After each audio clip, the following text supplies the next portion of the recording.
ہم تو آل رسول کے ساتھ محبت رکھتے ہیں کیونکہ ان کے ساتھ محبت رکھنا عین ایمان۔ صرف ایک حدیث شریف پڑھ دیتا ہوں، اس کے بعد تقریر شروع کروں گا۔ کسی بھی مولوی سے پوچھ لو، مشکات شریف لے آؤ، ابھی حدیث نکال کے دکھا دیتا ہوں۔ ترمذی شریف سے ستہ کی حدیث ہے، ترمذی شریف لے آؤ، ابھی حدیث شریف نکال کر دکھا دیتا ہوں۔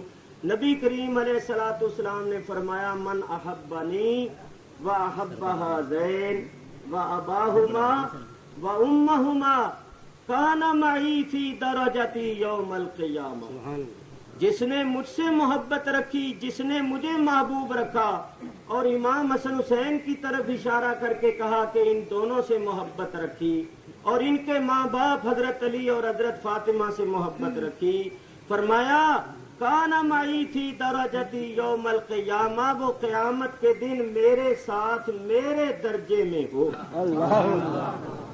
تو حضرت نبی پاک، حضرت علی، حضرت فاطمہ، حضرت امام حسن حسین سے محبت رکھنے کا یہ درجہ کہ جو رکھے گا وہ قیامت کے دن نبی کریم علیہ الصلوۃ والسلام کے ساتھ نبی کریم کے درجے میں ہو۔ اور حضور نے یہ بھی فرمایا کہ اے اللہ جو حسن حسین سے محبت رکھے تو بھی اس سے محبت رکھ، اور جو ان سے عداوت رکھے یا اللہ تو ان سے عداوت رکھ۔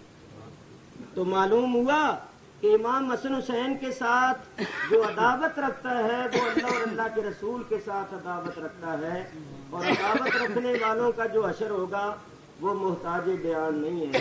تو پتہ نہیں ہم لوگوں کو کیا ہو گیا ہے کہ ہم بڑی جلدی گمراہی کا راستہ اختیار کر لیتے ہیں اور شک شبے میں پڑ جاتے ہیں۔ ارے یہ کہو، دیکھو میں تمہیں بتاؤں، محبت کی نشانی یہ ہے کہ حبو کا شیء یومی و یسن۔ حضور فرماتے ہیں محبت جو ہوتی ہے وہ محب کو اندھا اور بہرا بنا دیتی ہے۔ کیا مطلب؟ کہ محب اپنے محبوب کی برائی نہیں سن سکتا، محب اپنے محبوب کے متعلق ایسی کوئی بات نہیں سن سکتا جو اس کے محبوب کی شان کے خلاف، اور نہ محبوب کا کوئی عیب دیکھ سکتا ہے۔ ہم سے کیا پوچھتے ہو؟ ہم تو کہتے ہیں کہ جو اس قسم کی باتیں کرتے ہیں نا، ہمارے کان اس قسم کی باتوں کے سننے سے بہرے، ہم سننا ہی نہیں چاہتے کہ جائے کہ ہم بیان کریں۔ ہم تو یہ کہتے ہیں کہ کوئی ہمارے کانوں میں ایسی آواز ہی نہ ڈالے۔ ہمارے کان اس قسم کی بات سننے سے اندھے ہیں، ہم یہ نہیں سن سکتے کہ کوئی کہے کہ حضرت امام حسین باغی اور فسادی تھے اور یزید جنتی تھا اور وہ خلیفہ راشد تھا۔ ہم تو اس بات کو سننے کے لیے بھی تیار نہیں۔ ہمارے کان اس قسم کی بات کے سننے سے بہرے ہیں۔ خدا تعالی ہمیں ایسی باتیں نہ سنائے، ہمیں ایسی باتیں سنائے جن میں ان کی محبت کا ذکر۔ تو افسوس صد افسوس، ہم کیا کریں؟ جہاں بھی ہم جاتے ہیں لوگ ہمیں سوال کرتے ہیں، رکے بھیج دیتے ہیں، اور جواب نہ دیں تو کہتے ہیں جواب نہیں دے سکتے۔ جواب کیوں نہیں دے سکتے؟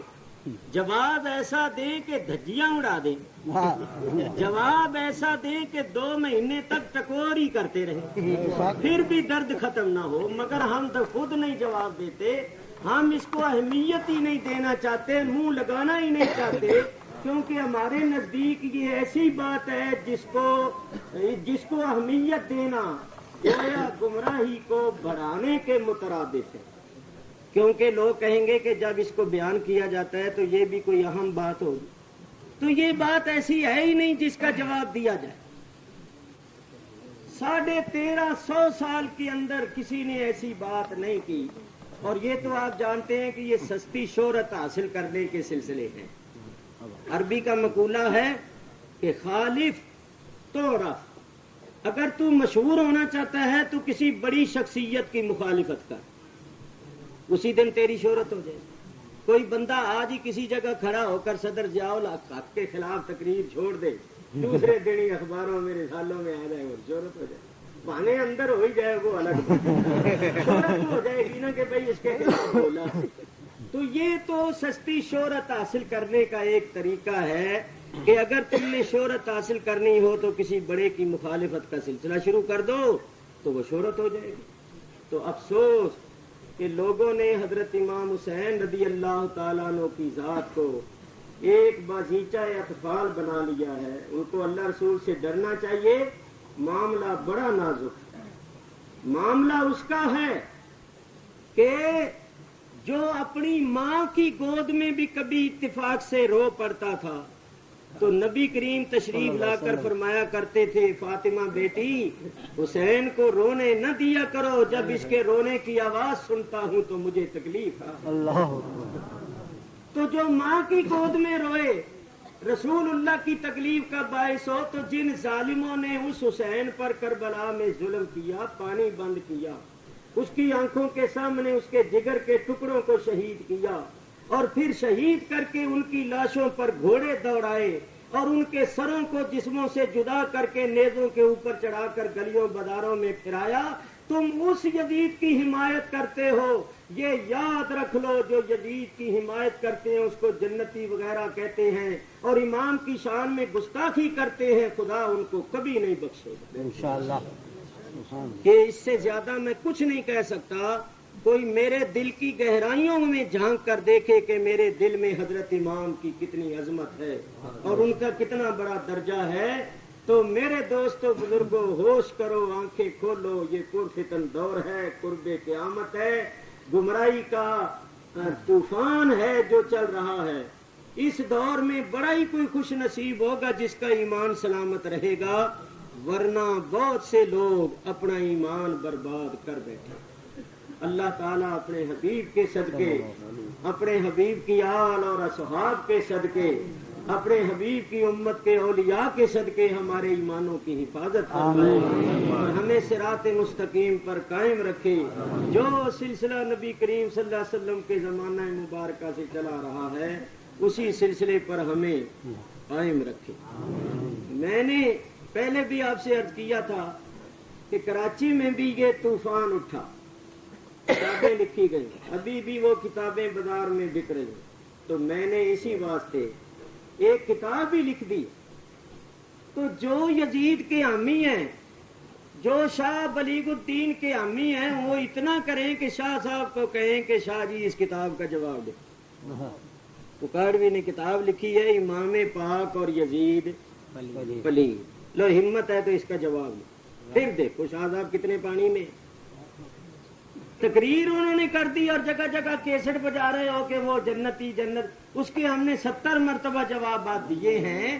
تو شاہ صاحب کوئی اس زمانے کے امام ہیں. میں کہتا ہوں کوئی اس زمانے کا امام بھی کوئی بات کرے ایسی, ہم اس کو بھی ماننے کے لیے تیار نہیں ہیں.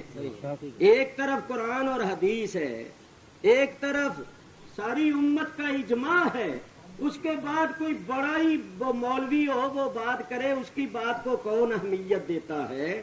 کیونکہ امت کے اجماع کے مقابلے میں کسی کی ایسی بات قابل تسلیم نہیں ہو سکتی جو اجماع کے خلاف. سمجھ گئے آپ؟ اس واسطے حق پر قائم رہو, اپنے ایمانوں کی حفاظت کرو اور ہر قسم کی گمراہی اور گمراہوں سے بچو. اللہ تعالی ہماری حفاظت فرمائے. ہمارے تو منہ میں زبان ہے, ہم کہہ ہی سکتے ہیں, آپ کو بتا سکتے ہیں.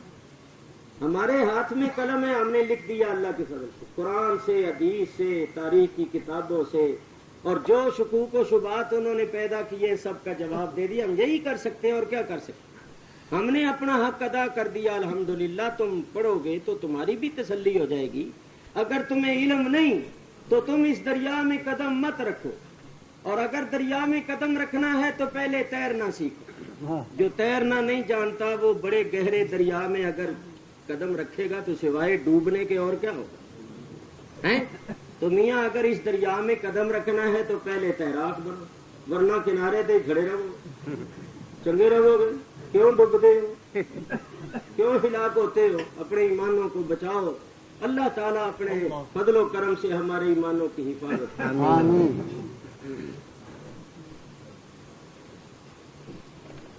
نحمده ونصلي ونسلم على رسوله الكريم وعلى آله وصحبه أجمعين. أما بعد فأعوذ بالله من الشيطان الرجيم بسم الله الرحمن الرحيم يا أيها النبي إنا أرسلناك شاهدا ومبشرا ونذيرا وداعيا إلى الله بإذنه وسراجا منيرا صدق الله العلي العظيم. دروشی پڑھیے. اللهم صل على سيدنا ومولانا محمد وعلى آل سيدنا ومولانا محمد وسلم صلوا عليه وبارك وسلم. الصلاة والسلام عليك يا رسول الله. الصلاة والسلام عليك يا حبيب الله.